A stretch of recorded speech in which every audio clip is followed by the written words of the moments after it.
here we are again. We're still here, so we're still going to do live streams. I will not be able to live stream next Sunday, as we will be away for the weekend. So just FYI, and if you see anybody else who usually comes here, let them know that probably won't be anything next Sunday. I will probably be traveling back home that day. And so we'll see what we can do with prophecy today.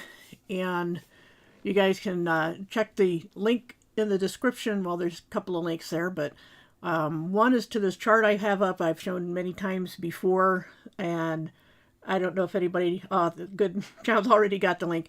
Yeah, that is my go-to overview kind of a thing. And I don't really want to go over that so much today, even though I've got a lot of scripture references in it. What I want to do is go over the list of prophecies. There's a link for that in the description too. And so I'm going to show that one on the screen right now. This is from my prophecy book, but the thing is that I'm also made a e-reader section of my website, and that's the one I'm looking at right now. And before I forget again, I also have, let me go back here to the book list, the list of all the ebooks. These two I don't have PDFs, or that's the URL one, and the Bible prophecy book I'm quoting from today. I don't have PDFs, or I do have Read Online, but it's in a different, my other book site. These three, The Gift, New Testament, Bible Commentary, Topical Bible Studies, which I keep updating this one, you can get in all three forms. So I just wanted to promote that. Also, Nathan Oakley channel again for promoting my channel. And also I have an Android app. Now there's a free service that I think it was Divergent Droid showed me that I could make an app out of any website. So that link should be in the description as well.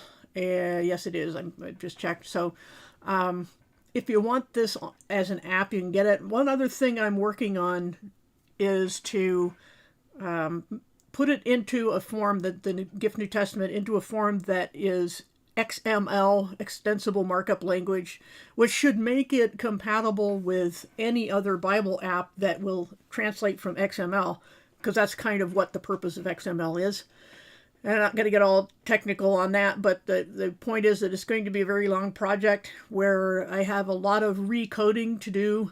It isn't like, it's yes and no like HTML, which I wrote my New Testament in just standard HTML, but it takes a lot of converting to make it into this other form, so that maybe someday it'll wind up in a standard Bible app. So that's what I've been up to, but again, I will not be here next week. So just FYI.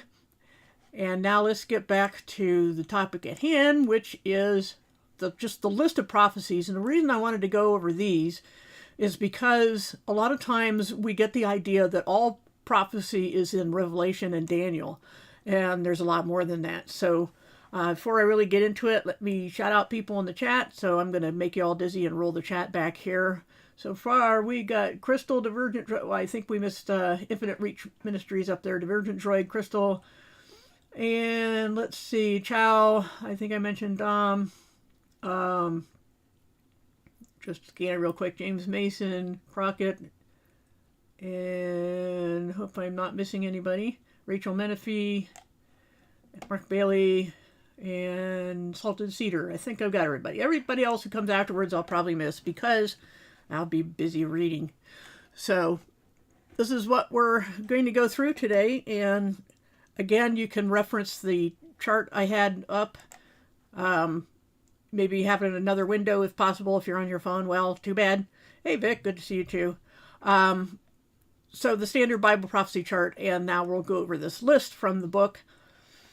Beginning with, of course, Psalm 83. And I'm just, as I said on the top here, this just the order they appear in most standard English Bibles, so we're just going to take that order, not necessarily chronological order, either when they were given or when they apply. So, because that's all up for debate. So anyway, Psalm 83, is probably the most controversial, because there are many people who are futurists, meaning there's still prophecy remaining, who still disagree on whether Psalm 83 is yet to come. And the reason is, in its context, historically and textually, it doesn't actually say that there is a future attack. Even in the psalm itself, it doesn't say that these nations actually carry out the attack. And there is some historical precedent for, or fulfillment, I should say, for these sorts of things happening in the past. But they do happen to correspond to modern day Jordan, Saudi Arabia, Lebanon, Gaza, Syria, northern Iraq, and possibly parts of Egypt. So those areas still are in opposition for the most part to Israel as a nation and Jews as people. So just to put that out there, and it happens to be the earliest one chronologically in the Bible. So just to let you know, there is controversy over whether this is going to happen. A lot of us happen to think that it would be a good setup or precursor or prerequisite to the eventual Gog-Magog invasion. So just to keep that in mind, as I had on the chart here, let me go back to that for a second, where, let me blow that up because I can. And this is where I put that. You know, we're in the blue box here waiting for this event, the rapture, and then this is Israel's neighbors, as I described, being intending to wipe Israel off the map. But then we'll see Isaiah 17 here, if I click on the right link here. A prophecy against Damascus. It will no longer be a city suddenly overnight, but it will lie in ruins replaced by grazing flocks. This does not mean a nuclear war. It means that there are no people there. It doesn't mean there are no animals there. But currently, as far as I know, there's about 1 million people still in Damascus, even though it's a pile of rubble already. There are people there still. So this hasn't been completely fulfilled. And it will happen, it says, when the glory of Israel has faded almost to the point of death. I don't think we could say that. It is speaking of Israel as a nation, so all the moralizing aside as far as whether they're legitimate Israel or not, the fact is, and the nation of Israel has been wayward many times, so that by itself doesn't disqualify them as Israel. Anyway, they're not in this condition right now. They had been in the past until from 70 AD to 1948, when a lot of alternative interpretations of Bible prophecy arose because they never thought Israel would come back as a nation, but there they are. Anyway, we know this hasn't happened yet. We also know that when it's completed will be when the people of Israel turn back to God. So since that hasn't happened, this is a future prophecy. I just don't have any choices. That's the point, is these details, which is why I'm going over all this, are telling us that this hasn't been fulfilled yet.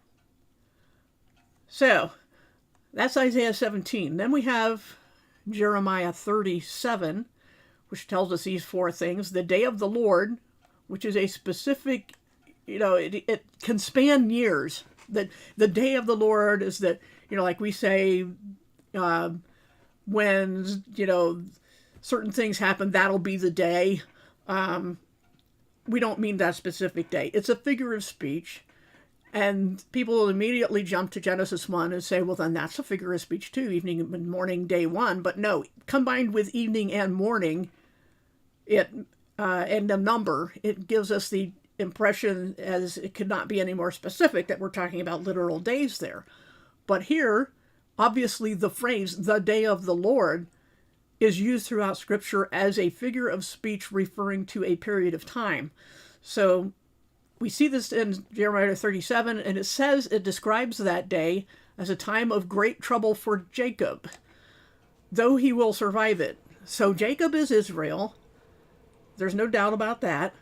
And this is the day of the Lord concerns them. So there has to be an Israel, and they have to be in unbelief or in rebellion against God for these things to take place. And that's exactly where they are right now. Then it says, God will save them out of exile while they where they were scattered among the nations, you can say that's partially fulfilled, but not completely. Because also, we're not sure whether this is completely fulfilled, that whoever attacks Israel will be attacked. And it doesn't say by whom. It doesn't say that God will rain down punishment from heaven necessarily, because in the Old Testament, we've seen time and time again where God brings another nation against Israel to punish them, and then he punishes the other nation because they both deserved it.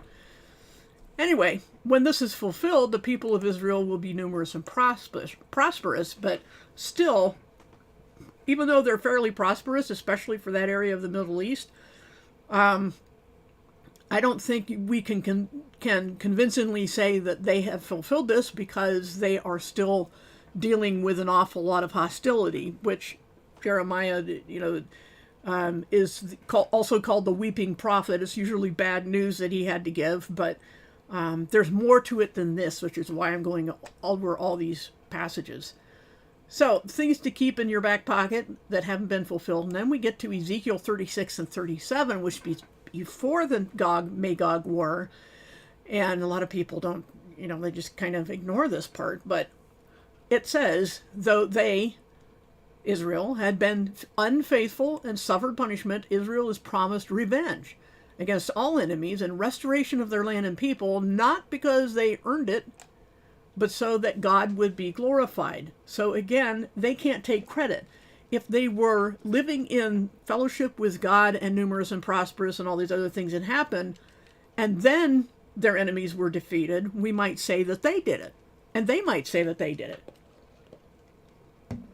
But things don't happen in that order, because this isn't about them as much as it's about God. So, next thing we see in these two chapters is that God will gather them from all the nations and bring them back to their own land, partially fulfilled, I think. God will change their hearts so they will keep his laws. Has not happened. Absolutely has not happened. In the vision of the Valley of Dry Bones, which let me go briefly back to here, this is the one that I have running through this entire, I can't do that, hold on. This entire end times prophecies is the dry bones prophecy, that dark box that gets lighter as it goes on. This is what we're looking at right now, Ezekiel 37, 36, and 37. So I think that's the thread running through them all. And it says, that when it's completely fulfilled, that they will keep his laws. They're not doing that. And in that vision of dry bones, God shows that the restoration is in stages.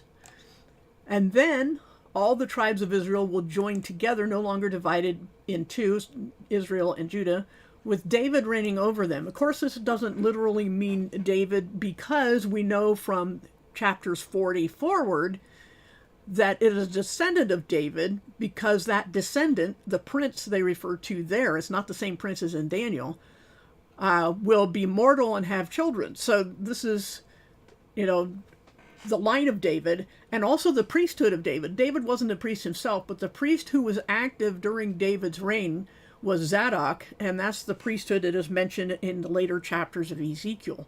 So once that's fulfilled, also, God will permanently put his temple there. The tribulation temple that they will build soon is not the millennial temple, and it will have slightly different sacrifices and rites. People don't pay attention to the details, they'll miss that, but it's different. And then, of course, Ezekiel 38 and 39, the prophecy about Gog, of the land of Magog. Gog is the ruler of the far north, compared to Israel, especially Jerusalem. Ruler of Meshech and Tubal. The nations listed correspond roughly to modern Russia, Iran, Northern Africa, Eastern Europe, and Turkey. So that's the coalition, if you want to call it that, of Gog.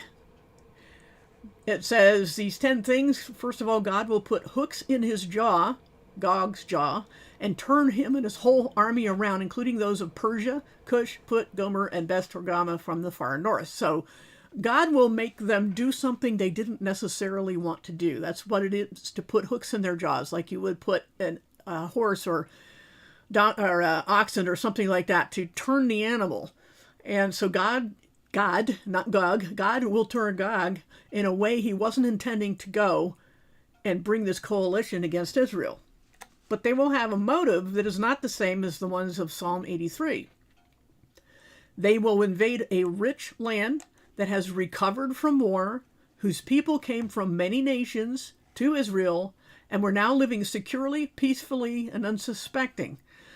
Now, there are some pretty good scholars, such as Dr. Andy Woods, who disagrees that there are two Gog-Magog invasions, because I think he says that this is only after the millennium, because we see Gog mentioned by name at the end of Revelation, and that this is why they had been living securely for 1,000 years and why Gog does this.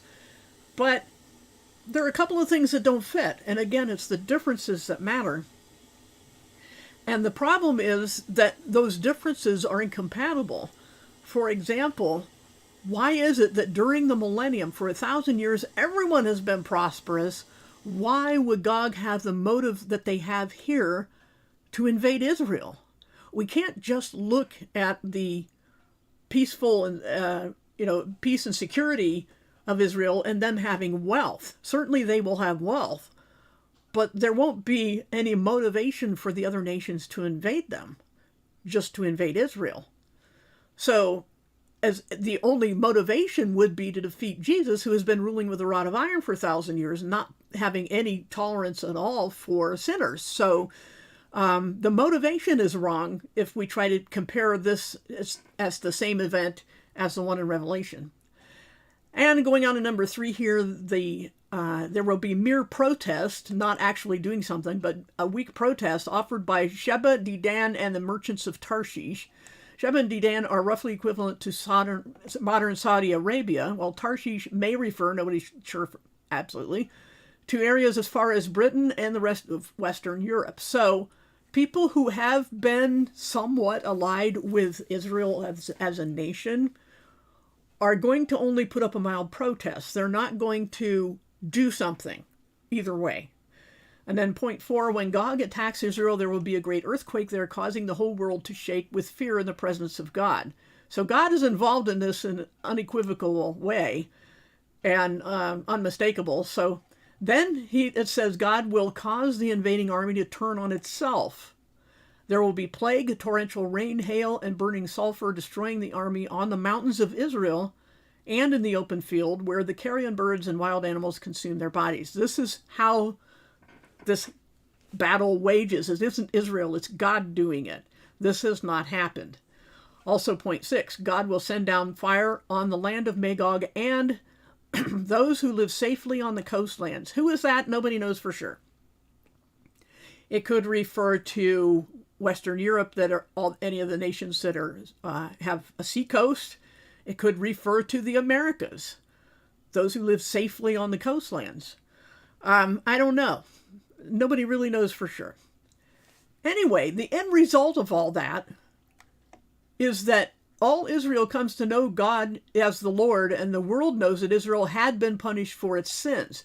Now, this is why it also is difficult to place, even though I have it in both places on my chart. I have it here during the seal judgments, okay?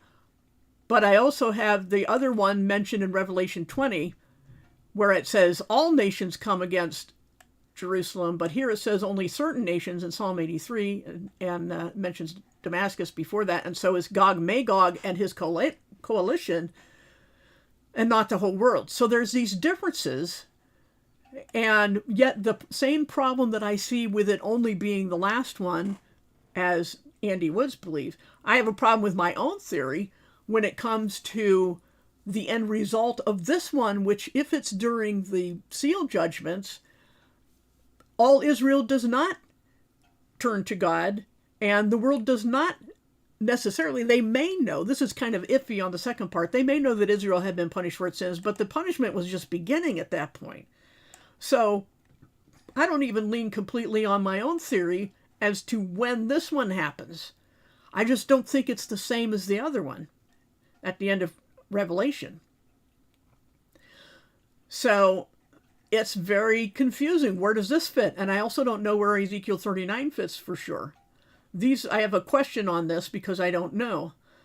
But this one could fit here, but yet there's always problems. So I'm just letting you know what the problems are. And then, as I just pointed to on the chart, people from the towns of Israel will collect the weapons and burn them for fuel for 7 years. The people of Israel will spend 7 months burying the dead bodies in the valley east of the sea. So that's between where the Israelites are and the Mediterranean Sea. And then they have to conduct a search for any missing bodies because the land has to be cleansed. So this tends to put it even at the beginning of the beginning of the millennium rather than the end. So Gog Magog could be at both ends of the millennium.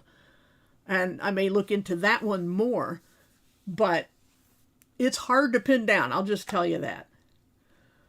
So then God will restore Israel and remove their shame and set them forever in the land. This is not something he promises to the church, who has not replaced Israel. There are people, as I've said before, have screamed at me on the phone because they believe that Israel has been replaced by the church, that we are Israel now, spiritual Israel. It's not true, but I get yelled at for that.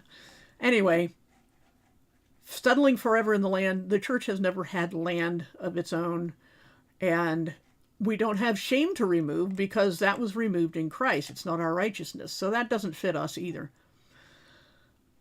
So I'm going to take a quick look at the chat, and then we'll go on to Ezekiel 40:48, which is about the millennial kingdom.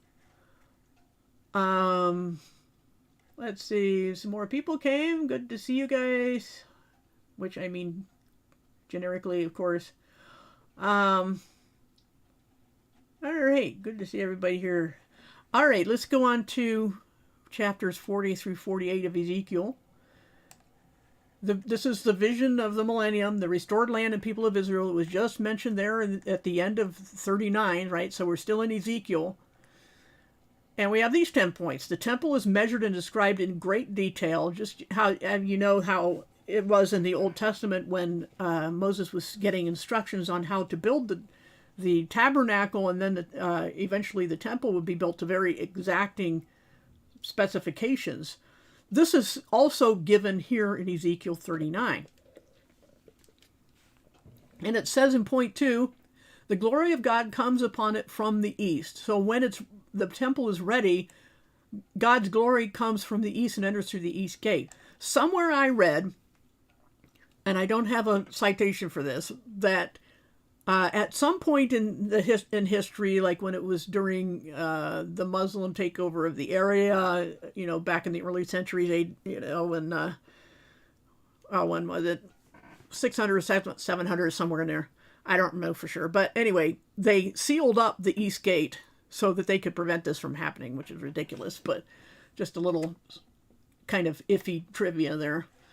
Then the third thing is the altar is restored and purified and the sacrifices reinstated. And people go, why are the sacrifices reinstated? They can't be literal because Jesus is the final sacrifice. Well, never does it say that Jesus is the final sacrifice of animals. And there's animal sacrifices in the millennial kingdom. I mean, people are still eating and bringing sacrifices to Jerusalem. So, even though the earth is restored from the tribulation, it doesn't say it's in its final eternal form. And this is, there's another one that I think I'm going to come across later, I hope I have here, that anyone who dies during the millennial kingdom at less than 100 years old will be thought a mere child and a sinner. So people will die is the point. Since they're mortal, then it's not the eternal state. So why are the sacrifices needed? Well, just as, the best argument I've come across is that the sacrifices in the Old Testament looked forward to the time of Christ, when he would be the Passover lamb. The sacrifices in millennium will look back, because there is a lot going on in the millennium that reminds the world, and especially Israel, of their past sins. So that's what's going on with that. The priesthood, as I mentioned, is the priesthood of Zadok, will be restored and dedicated, the whole nation to bring special sacrifices for purification. So there's this big process of purifying the land before the millennial kingdom really gets going. The Passover and other festivals are reinstated. Water comes from the south side of the temple toward the east emptying into the Dead Sea and turning it fresh, and sea life flourishes in it. This has obviously not happened, and anybody who wants to allegorize that, good luck, because you can just make up anything you want. People can, if whatever pops into their mind, they'll say this, well, this is how this can be fulfilled. And another person will say, well, I see it a little differently, and they'll all be happy because it's whatever you want to make up when it's allegory, when you don't have anything to go on in the text. So, which is the case here, because this is all the same kind of literary terms and genre that you would see in other parts of the Old Testament where they were first doing the temple. So the burden of proof would be on an allegorical approach to this. So, point 8, trees along the banks, and in this case, it's not the tree of life, the tree on both sides of the river of life after the millennium's over. These are many, many trees, a huge forest, if you look at the context there. Along the banks of the river, the water that we just learned about here, that bear fruit each month, providing food and healing leaves. Now, the end of Revelation also mentions the leaves will be for the healing of the nations. Many believe, as I do, that this is that at the end, even after it describes the new heavens and new earth, jumps back a bit to talk about the millennium and its healing leaves. So then point 8, the boundaries of Israel are described north as far as Damascus, south, which is in Syria, south to just below the Dead Sea, west to the Mediterranean Sea, and east to the Jordan River. This is the only questionable part. I eat Mexican food, sorry. The only questionable part of whether it's the Jordan River. It sure looked like the Jordan River to me in the text. But other people think that to be restored to its original area, that it must be much wider and must be referring to the Euphrates River, which is much farther away in Iran. So take that however you want. And then point 10, the 12 tribes are allotted their territories as well as special area dedicated to God. And I've gone over that. I'll just finish reading this. The temple and priest reside in this special area in the middle, and there's a wide pasture land around it and a city in the center. And the city is about 1.5 miles square, called The Lord is There. And I have maps and things for that just scribbled drawings for these things. And what I might do is just go to my book site and show you that, because it's easy to see, easier to follow these things when you can see them. So let me find the maps. Whoops, I think I want to go back one. I might as well while I'm here. Psalm 83 is roughly these nations. Here's Israel, the white spot in the middle. And then Ezekiel 38 is this area. Okay, here's the one I was looking for. That's how skinny it would be in the middle if it only goes to the Jordan River. Best I could figure out from the maps. Hold on in the chat just a second. This is the sacred district, for lack of a better term. The Mediterranean is this way, the Jordan's that way. We have 25,000 cubits, which is about 18 inches as far as anybody can kind of agree. The temple would be in the middle of this area where the priest of Zadok live. The Levites are above, the farmland below, and below in the farmland is this city. There's the river going to the Dead Sea coming from the temple, and then the city here we call this whole thing the sacred district. And then the city itself has gates on all sides, and they're not necessarily in the same order as they were in the Old Testament, but if I can blow that up a bit, we can see that it has Reuben, Judah, and Levi on the north, Simon, Issachar, and Zebulun on the south. The west gates are Gad, Asher, and Naphtali, and the east, Joseph, Benjamin, and Dan. So they're specifically named. I don't think how anybody can allegorize that away, but this is what Ezekiel is talking about. This is Ezekiel 47 through 48. So now let me go back since we finished that section. Let's see. Opinions on the Revelation 12 sign.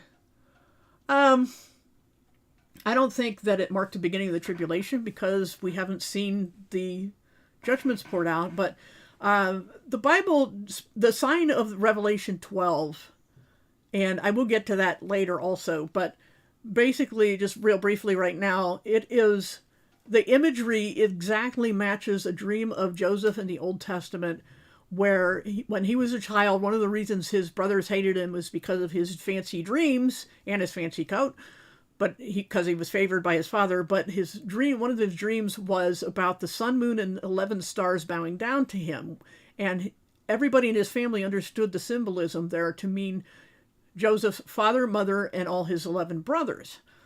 And they took great offense of him for saying that, but they thought he was just being conceited. But it turns out that they did exactly that. They all came bowing to him when after he was sold into slavery and then rose to power, second to Pharaoh in Egypt, and they all came bowing low to him. So it was a prophecy from God, and it clearly indicates God's salvation of Israel, the nation. So the primary symbolism of the Revelation 12 sign is Israel, and like I said, I'll probably get some more details of that later. So if I don't, remind me, because last week I was supposed to remind you about something and I forgot at the end. So anyway, all right, like I said, we'll try and get back to that later, but now we come to the famous Daniel 9. The 70 weeks prophecy and its purposes. It says 7 by 7, which means 7 sevens, because it literally says in the original languages sevens, which we call weeks just for a handy term. And there were 7 of those, and then 62, and that would make 69 out of the 70 from the command to rebuild Jerusalem until the Anointed One came. There would be 7, 62, and then the Anointed One came. Then the Anointed One would be put to death. That's what Anointed One is, the meaning of Messiah in Hebrew and Christ in Greek. The people of the coming ruler would destroy Jerusalem and the temple. This is so after the 7, after the 62 would be Jesus coming. He was put to death, and then after that, the ruler destroys Jerusalem and the temple. That happened by Titus, the Roman general, in AD 70. After that, people just, kind of shuffle these around like a puzzle, one of those puzzles, finger puzzles used to move the blocks around. After that, it says in the text, war and disasters will continue until the end. And then he, who's the nearest antecedent, not the Anointed One, but this ruler destroyed Jerusalem. So someone like Titus, a Roman ruler, will confirm a treaty with many for the final 7 of the 70. Halfway through that, he will end temple sacrifice and desecrate the temple, which we just learned about the temple in Ezekiel, but that's the millennial temple, but there will be a tribulation temple, which will have, it won't be the one that's sanctioned by God, of course, but it will be there, and they will erect it unwittingly for the Antichrist. But this Antichrist is the one who confirms a treaty and confirm, enforced, enact something, the effect of that. That is what begins the final 7. So no other event begins the final 7. So since we have not seen the Antichrist, and since there has not been a 7-year accord confirmed between Israel and many that involves building the temple, then because he has to desecrate the temple halfway through the 7, as it says in point 6. So that has not happened yet, and it won't happen until that treaty is confirmed. Then he breaks the treaty after 3.5 years. That's where he puts up the idol and demands to be worshipped, throws off the women riding the beast. All those things come together here. And then the end decreed upon him will come. So this is the overview. This is also why we know that the events of Revelation take 7 years. So yeah, there's a lot of things that haven't happened yet that should have happened if the tribulation had started. And thank you, Billy, for the reference for Joseph's dream in Genesis 37. But Daniel 9 isn't the only Daniel prophecy that is still to come. We have Daniel 11:31 to 45, which I've mentioned many times before. Some of these things were filled by Antiochus Epiphanes, which I've always pronounced that way. I've heard it pronounced other ways. Anyway, Jesus explicitly stated that the abomination of desolation was also future, even though it had happened in the past. So there was a partial fulfillment by Antiochus Epiphanes, and Jesus said it's going to happen again. And so we can look at this guy in history and see what he did to know what Jesus meant would happen again. So we know what to look for. First of all, a blasphemous king will desecrate the temple. That's the abomination of desolation. That's how we define that term. He, the blasphemous king, this is another reason we know who he is not Jesus, as the preterists say. He will exalt himself above all gods, showing no regard for the gods of his ancestors or for the one desired by women. Instead, he will honor a god of fortresses. So, no known gods. Okay, so we can rule out an awful lot of people with that. But whether he comes from any particular tradition or not, or, his genealogy or whatever, the point is that he will have some kind of connection with Rome because of Titus and that partial fulfillment there. And Antiochus Epiphanes, I think he was at least partially Greek or Macedonian or something like that. So anyway, he will attack strong fortresses with the help of a foreign god, whatever that means, and he will greatly reward all who honor him, make them rulers and distributing land for a price, like any good tyrant would do, reward their lackeys. He will rapidly conquer many countries, including Israel. Okay? So it can't be Israel, can it? He, the blasphemous king, is not Israeli. It's right there. He will rapidly conquer many countries, including Israel, but Edom, Moab, and the leaders of Ammon will escape his conquest. So he won't be completely successful. And part of the reason is number 5 here. Alarming news from the east and north will cause him to set out in a rage, but he will fall, that is to say, be defeated and killed, between the Mediterranean Sea and the holy mountain, which is Zion. This sounds like tribulation activity to me. Okay, but these little details tell us who it is and who it isn't. Because, again, it can't be Israel, and it's more likely in the vein of Antiochus Epiphanes, the Macedonian. I think he was Macedonian. I may have him mixed up with Alexander the Great. Sometimes I do that. But Greek in some respect, and also Titus was Roman. So there you go into at least a Western, if not all European kind of descent, if you will. And then Daniel 12 says, at that time, there will be unprecedented distress. I'm going to stop right there because Jesus said it would be a time like no other as well. A time of suffering that has never been before and never will be again. And we learned earlier about the phrase, the time of Jacob's trouble, because this is all tied together. You do it by description, by context. And so Daniel 12 is also about at least the Great Tribulation. And it says unprecedented distress. We haven't had unprecedented distress. But your people, Daniel's people, the people of Israel, whose names are in the book, will be delivered.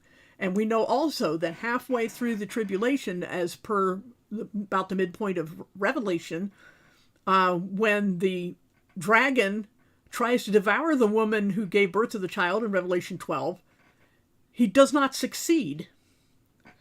Whereas, I forget who I was talking to the other day about how we can know that the woman of Revelation 12 and Revelation 17 are not the same woman symbolically, because one is destroyed by the beast and the other is not. They cannot be the same. This one, the one who gave birth to the man-child, was taken up to heaven. So this was Israel giving birth to the Messiah. And it's ironic, isn't it, that this is Daniel 12, whereas the woman that you guys asked me about earlier is Revelation 12. But, of course, the Bible had no chapters and verses when it was written. Anyway, fun trivia. But the dragon does not succeed in destroying the woman or her child, and she runs to a place of safety for times and half a time. So she will be kept safe during the second half, during the time of Jacob's trouble. So your people whose names are in the book will be delivered refers to those who heed the warning when they see the abomination and run, drop everything and run to the place prepared for them, which a lot of people believe is the ancient stone city of Petra, I think on the south end of the Dead Sea. And then after all that stuff happens, after the time of unprecedented distress, which is at least the second half of the tribulation, after that, multitudes who had died will arise, some to eternal life, others to eternal shame and contempt. It doesn't say how long after. We can't telescope. You know how when you zoom in on something, you flatten it, basically, and a lot of things get compressed. And that's what happens to when people look forward to these prophecies. They think it's all, bam, bam, bam, one thing after the other. The sequence is right, but there's an awful lot that happens between those high points. It's like, I think it was Larkin who made all those prophecy charts many years ago, who pointed out that in one of the charts I don't happen to have handy, as if the prophets of old were looking at a distant series of mountaintops. That's how they, what they told of the future was the distant series of mountaintops. But they did not see the valleys between them or how much distance was between them. So when we read these prophecies, we have to be careful not to forget that principle. So multitudes will, that we have this great tribulation, and then there will be a final resurrection. Then after the end of all that, Daniel is told to seal up the words until the end. That is to say, they wouldn't be understandable until the time approached, at least, that they would be understood. So then it goes back again to say the fulfillment of these things will take 3.5 years. So great tribulation, the second half, and it will end when the power of the holy people has been broken. So, and we also know from prophecies we're about to see that for those who didn't flee Jerusalem, who didn't run when they saw the abomination, they will be left there to suffer and be defeated. Then it says in point 5, the commencement of these things will be in the distant future from the time of Daniel. They haven't even happened for us yet. 1,290 days is 3.5 years of prophetic years of 360 days. Will transpire after the abolishing of the daily sacrifice, the Abomination of Desolation, which again is 3.5 years. The second half, also called 42 months, times, and half a time. They all refer to 3.5 years. And then there's another 45 days after that for people having to wait. So the tribulation is pretty much over. All the judgments are done. But there's a delay of 45 days before Jesus finally comes down after the end of tribulation. So I disagree with the chat that because Daniel's words are not sealing up, that all this stuff happened. No, it just means we're seeing it coming. And we can't say that any of these things have not happened. They're not happening now. There's too many other details that are being left unfulfilled if we were already in the tribulation. And then Amos 9:11-15, in that day, God will restore the fallen kingdom of David in its ancestral land, never to be uprooted. It will take place after the people are brought back from exile. There are a lot of people who don't believe Israel is there legitimately, that they have not been brought back from exile. I've been over that stuff before. Basically, they have to be there in unbelief at this time, and most of them will die in the prophecies we're going to see pretty soon, and that a few will be saved for times and half a time. No, the tribulation has not happened. It did not happen 1,000 years ago. There's no way it happens. Satan has not been bound for the past 1,000 years. He was not loosed for a short time. If it happened and is over, then Satan should not still be active, and he clearly is. So preterism is completely false, and I've been over that. So let's see. Question in the chat: does the switching from the Hebrew calendar to the Julian calendar to the Gregorian calendar affect the time way? Not significantly, and I did go over that. Was it last week or the week before? Something to do. The one that has in the description it says about the phantom time hypothesis. Look for that one where I went over that.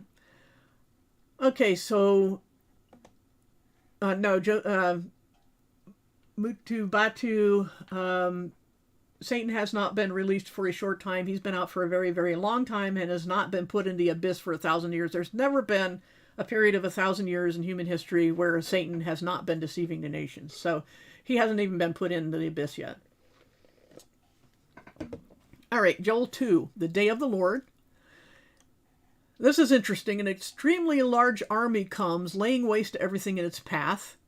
Their appearance is like galloping horses with the noise of chariots. They leap over mountains and swarm like locusts, striking fear into everyone. Kind of reminiscent of the demon army of the coming from the east late in the tribulation, but there are some little differences. The earth shakes before them, the sun and moon are darkened, the stars stop shining. This army is led by the Lord. It's coming at the order of the Lord. So that kind of puts the kink in things. A trumpet is blown, and then the bride and bridegroom are to leave their rooms. This again is telling us that what Jesus said at the Last Supper in terms of the typical Jewish wedding applies absolutely to the church and not to Israel. Because while the 7 is going on, and I'll explain this again briefly, the custom was that when a couple was betrothed, the groom would go back to his father's house to prepare a place for them. He would add on a room to the father's household. And he wouldn't know when it was time to go get the bride until the father approved the room. Then the groom would get his friends together, and they would all come making loud noises and blowing trumpets, shouting to alert the bride that he was on his way. And they would wait outside of her home. She would come out. She had to always be ready because she didn't know when. And she would come out to meet him outside the home. And then they would go back to their new room and be in seclusion for 7 days. 7.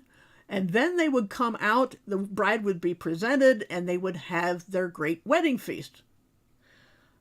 This is what Jesus alluded to at the Last Supper. I'm going to prepare a place for you, and I will come again and receive you unto myself, and you will be with me always. And now here we see, after all this stuff happens, after the large army, a trumpet is blown, the bride and bridegroom leave their rooms and come out, and in Revelation it shows that the next event is the wedding feast. Now here we have added that God promised to drive the northern horde away. Northern horde could be Gog Magog at that point, I don't know. Driving them into both the Mediterranean and Dead Seas. Then God will pour out his spirit on everyone, male and female. Now Peter quoted this at Pentecost. He quoted Joel. And because he was seeing it, the pouring out of the Holy Spirit by the tongues of fire and then people speaking in various languages, all of a sudden, he saw that as at least a partial fulfillment of Joel 2, because obviously the other signs that in point 8 here did not happen even then. Signs in the heavens, blood and fire on the earth, sun will go dark and the moon will turn to blood before the great day of the Lord. That has not happened. It has to happen before the day of the Lord. The day of the Lord is the tribulation. This has not happened, therefore the tribulation has not happened. And if the tribulation has not happened, neither has the 1,000 years that follow it. So this is just one of the many proofs that the 1,000 years have not happened yet, and the tribulation has not happened, because that has to happen before the 1,000 years. All right. Zechariah 14, a day will come when Jerusalem is plundered and divided up. Remember, I mentioned that. These are the people who don't run when they see the abomination, and they just stay there. They're not the faithful Jews. Thank you, Dink. Let's see. Zechariah 14. First of all the nations surround the city and ransack the houses and rape the women. This is, it's happened in many places before, but this is during the tribulation. Half of the city goes into exile. Then the Lord fights against them, not Israel, because they're already ransacked. This is the army that's attacking Israel.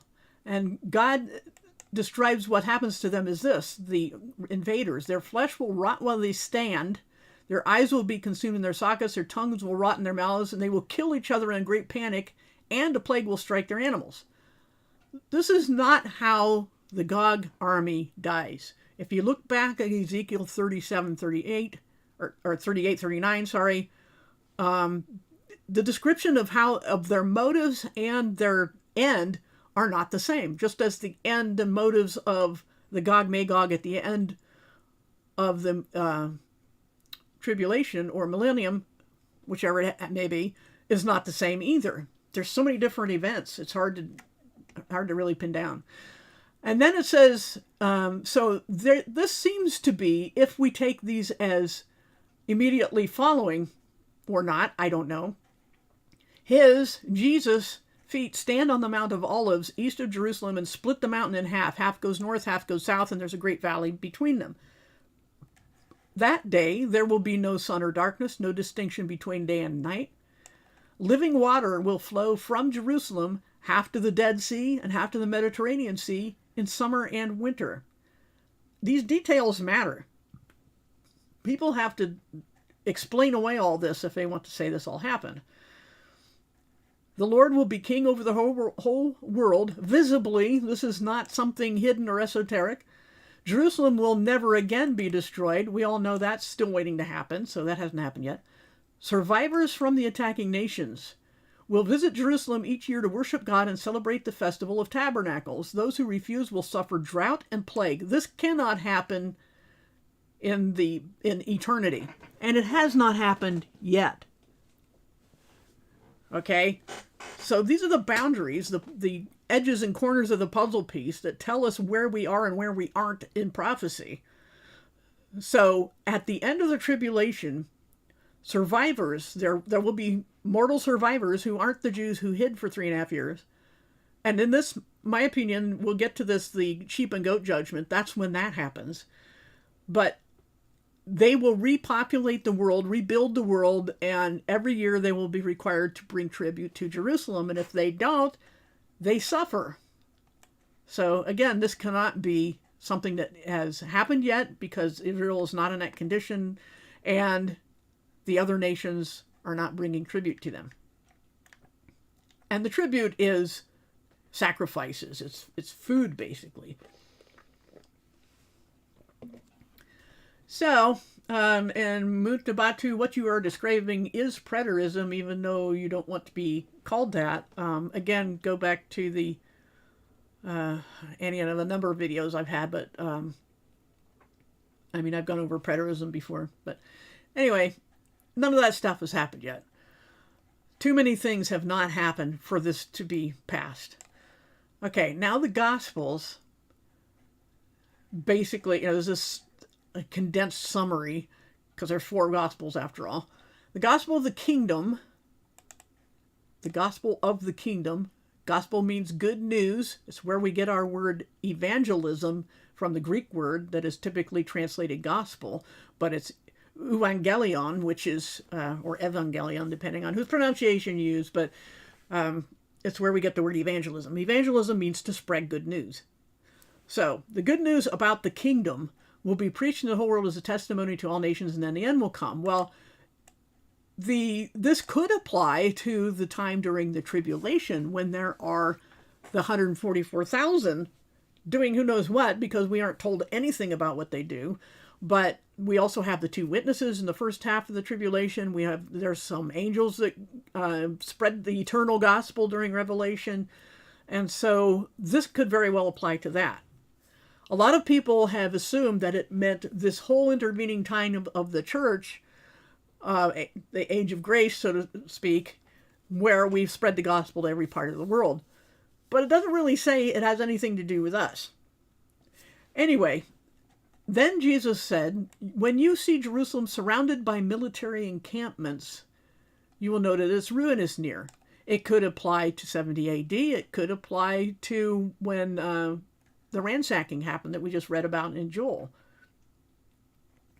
Then when you see the abomination of desolation, as declared through the prophet Daniel, and Jesus mentioned him specifically, standing in the holy place, so that's to say is being desecrated and there's an idol in there, then those in Judea must run away to the mountains. This is where, what I was just talking about, them having to flee for the second half.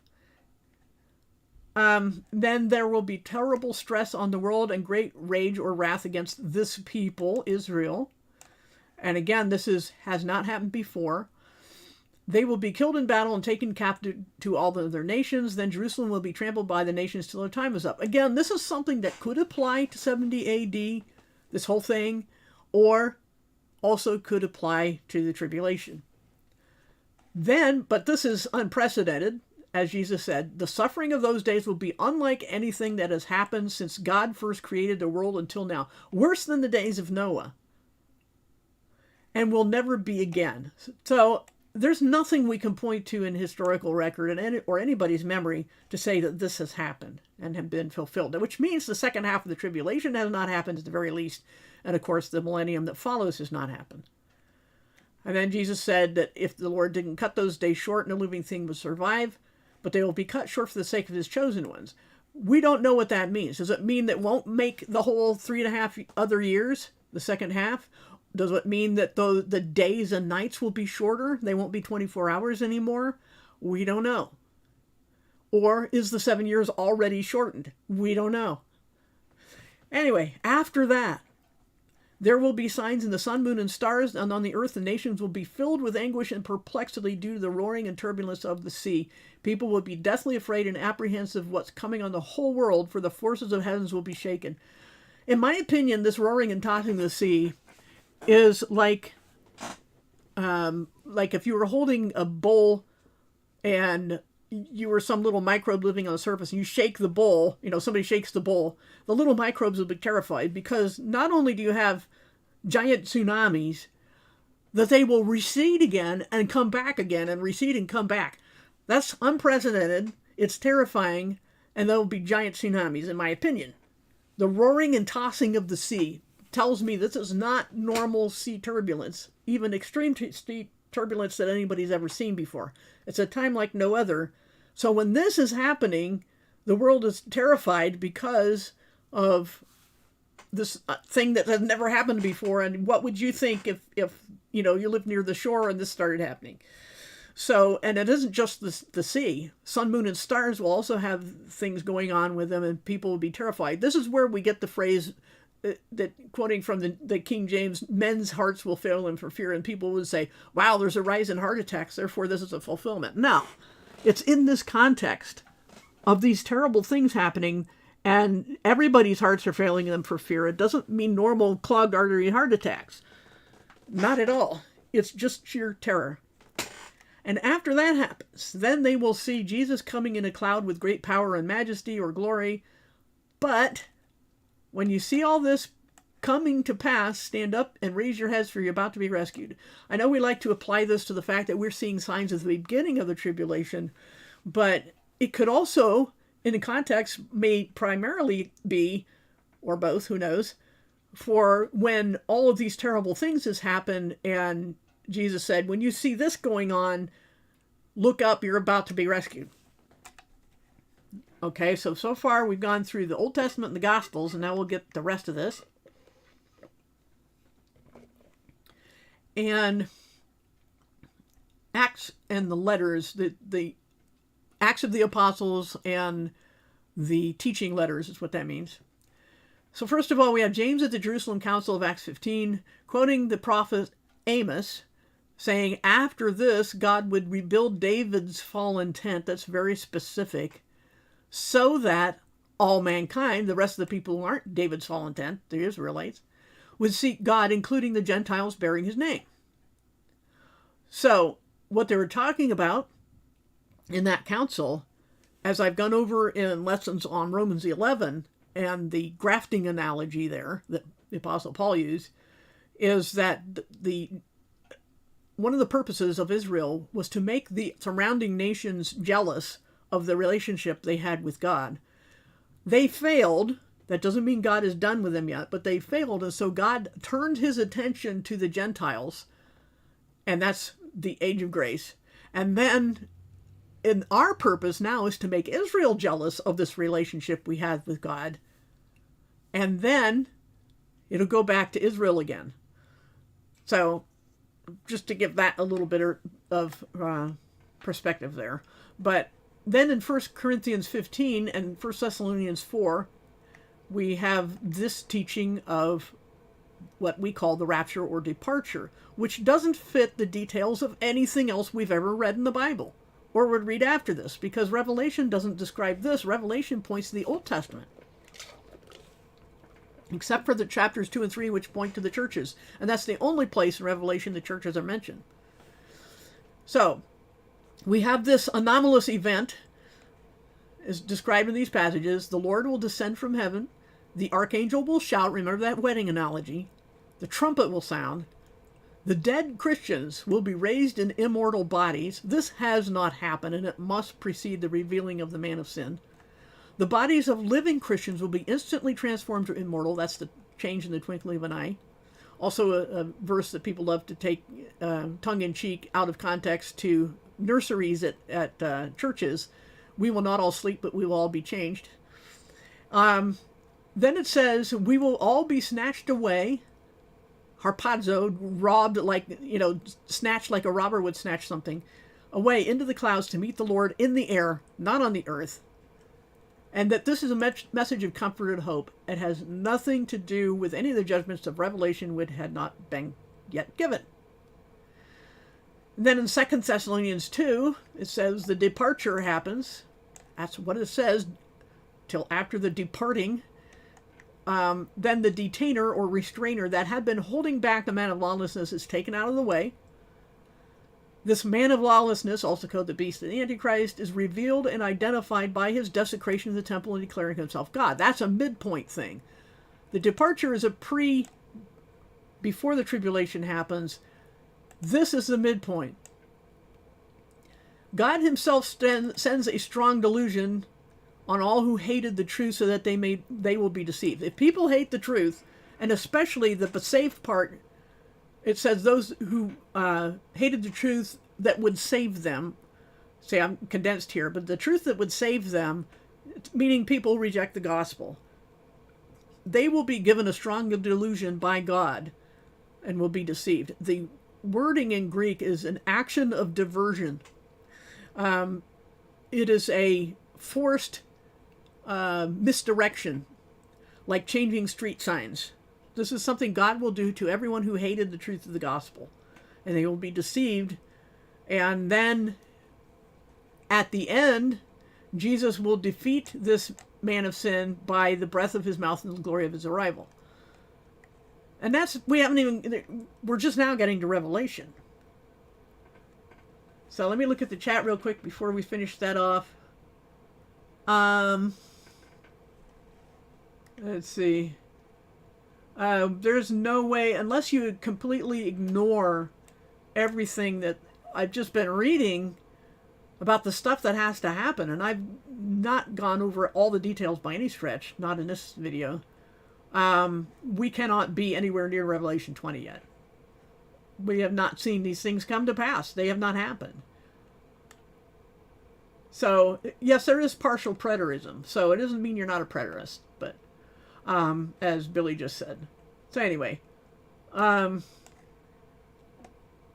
okay, so let's go on to Revelation here then, because we're running out of our time anyway.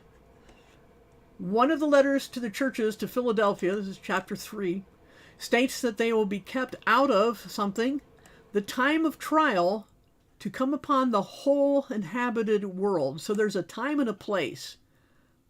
The time of trial, and it comes on the world. We will be kept out of that. Not kept saved through. You can't get that from the Greek at all. But kept out of. Then, after the letters, it says, John is taken to heaven, where it says there's an open door, and John is told to come up here. And there was an open door to Philadelphia as well, the Church of Philadelphia. So there's a connection between this snatched away church and John never mentioning the church again after he sees the open door and comes up to heaven. So he sees this group of 24 elders wearing victor's crowns and white clothing. The victor's crowns, there's two different kinds of crowns. There's the diadem of royalty and the crown of the victor. That's what these 24 elders are wearing, the victor crown. And white clothing usually represents the righteousness or holiness and purity. Many of us believe that this represents the body of Christ. these 24 elders, because of their victor crowns and the white clothing. And then the sequences of 7 judgments commence. Numerous references to Old Testament prophecies. There's at least 300 Old Testament references in Revelation. And 3 sets of 7s. 7 seals, 7 trumpets, 7 bowls, which again we can see back here. Let me go up here a little bit. We got the seals. We have not seen the Gog-Magog war, the death of the 4th part of the earth, these cosmic terrors that mentioned about the sun, moon, and stars. And then we have the actual, in my opinion, I mean, the seals could be in the first half, but I don't know. The 70th week of Daniel, we have to have seen the trumpets, which is hail, fire, and blood that comes down on 1/3 of the earth and burns 1/3 of the earth. That has not happened. The burning mountain that turns 1/3 of the sea to blood. Wormwood that turns 1/3 of the fresh water poison. That has not happened. 1/3 of the sun, moon, and stars have not been darkened yet. The locusts have not come out of the abyss and tormented people for 5 months. 1/3 of the world's population has not died. We have not seen the 2 witnesses die and then rise again. And then we have not seen the Abomination of Desolation. So none of this stuff has happened. It hasn't even started to happen. Okay, so that's, in my opinion, the first 3.5 years. And let me go back to where, whoops, not that one. There we are. So that was the first set of the 7, right? So then the first set was the seals. The second set was the trumpets. Then all these visions and things happen. And then the third set is the bowls. Terrible ulcers break out on those who had taken the mark of the beast, which I think is no coincidence. I think what it's telling us is that this mark, which is described as an etching into the skin of the right hand or forehead, which sounds like a tattoo, with the transhumanists and the vaccines and all these things with human RNA in them, it's probably going to be marketed as a transhumanist upgrade that makes you not entirely human. And in my opinion, that this is why the terrible ulcers break out on people who take it, because the body will reject it. And these people are said to be doomed, whoever took it, and it's in Revelation that says this, because they, in my opinion, the reason that they're doomed is not only because they pledge allegiance to Satan openly, but also because this mark makes them transhumanists. They're not entirely human anymore, therefore they cannot be saved. Anyway, these ulcers break out, the sea turns to blood, and everything in the sea dies. That has not happened. The rivers all turn to blood. The sun scorches people.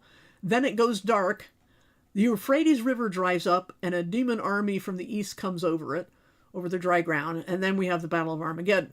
So these are the things that, the 3 groups of 7s that have not happened yet. They just haven't. There's no way to say they happened. Then Jesus comes down to earth with the armies of heaven, not to come get us, but to bring us down for the wedding feast also, but to face the armies of the world that are massed against him. Imagine the whole world seeing Jesus come down from the sky with the armies of heaven and thinking they're going to form an army to win against them. It's insane, but then we have seen, especially in the past year, how insane people can be. They can be this insane. Then Satan is bound for 1,000 years, during which time the beheaded saints from the tribulation will co-rule with Jesus. This is very specific. It says those who had been beheaded, first of all. Second of all, for the reason of not taking the mark of the beast. So since the mark has not been offered, no one who died before then can qualify for this group. And they had to have died by beheading. So this is a very narrow, specific group at a specific time. So when Satan is bound for 1,000 years, these beheaded saints come to life to rule with Jesus on the earth. This has not happened. After the 1,000 years, Satan is briefly released and gathers an army from all over the world with Gog of Magog mentioned by name. This has not happened either, and it's not the same as the other Gog-Magog passage. Doesn't have the same motives and doesn't have the same armies, and they don't come to the same end. They're defeated, but not by the same methods. That's why it's so confusing and hard to put down. This army is consumed by fire from heaven. And then Satan is thrown into the lake of fire with the beast and false prophet, who had already been thrown there at the beginning of the millennium. Beast and false prophet were thrown alive into the lake of fire at the end, after Satan briefly deceives the nations he is thrown into the lake of fire. Then there is this thing called the Great White Throne Judgment. All the dead are judged.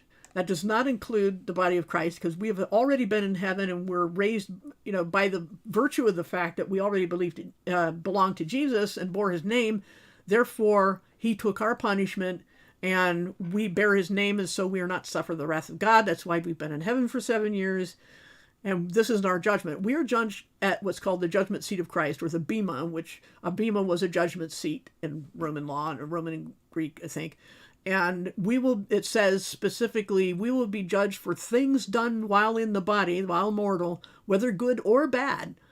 That's the judgment that Christians face in their preparation for being prepared for the wedding of the Lamb. This is a different judgment here. Then, after that judgment, death itself and Hades are thrown into the lake of fire, along with all whose names are not written in the book of life. Then, the present earth and heavens are done away with and replaced by new ones. This is stated specifically in Revelation. And then, the New Jerusalem descends out of heaven, but nothing is said about whether it touches the earth, and it has no temple in it, no need for the sun or moon, because the light will come from Jesus, and there'll be no need of a temple. And this thing is huge. It is believed by calculation by the cubits, to be about 1,400 miles square at the base and 1,400 miles high. Whether it's a cube or a pyramid, we don't know. But that's what will come down from heaven. So, there you have it, the sequence, at least in order by where it appears in the Bible. And we've learned that there's things that have happened, that will happen again. Gog and Magog are pretty hard to pin down, but I'm not worried about that, because when people who are here when that happens will be able to put things together. There will be an agrarian economy in the world after the tribulation. Lots of bad things happen during it. You don't want to be there for that. So that's what's coming. So, I think that's all I'm going to talk about. Let me look at my notes one more time, because I always forget something. I've already said about my ebooks at the beginning. There's also a link in the description for the Android app of the Gift New Testament. And again, I will not be here next week. I will be out of town. So, other than arguments about preterism, I don't see anything major going on in chat.